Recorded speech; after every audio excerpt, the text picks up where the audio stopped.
हाजी इमरान बैठे हुए, इत्तेफाक से इनका बेटा भी बैठा हुआ है, इनका यही बेटा हामिद, ये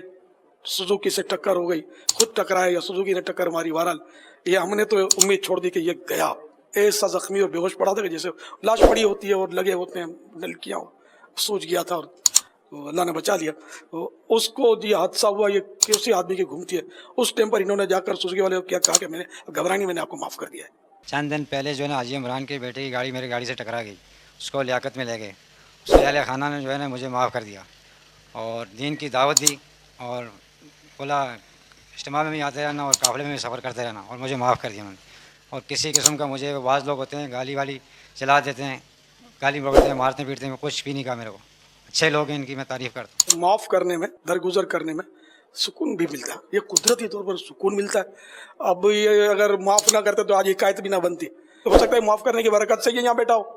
वरना ये बिल्कुल हमने जहन बना लिया था कि ये गया, इसके बाप ने भी जहन बना लिया था, मैंने भी जहन बना लिया था कि अब ये यार बज़ाहिर कोई था नहीं इसके बचने की उम्मीद, अल्लाह ने बचा लिया। तो माफ़ी दरगुजर का हो सकता है, ये अभी बैठे बैठे जहन में है कि हो सकता है इसकी वजह से बैठा हो, और हम उसको पुलिस के हवाले करते हैं, बेचारे को मार कुटाई होती है, लाखों रुपए की रिश्वतों के चक्कर बनते हैं, सजाएं होती, हमको हमारे हाथ में क्या आता,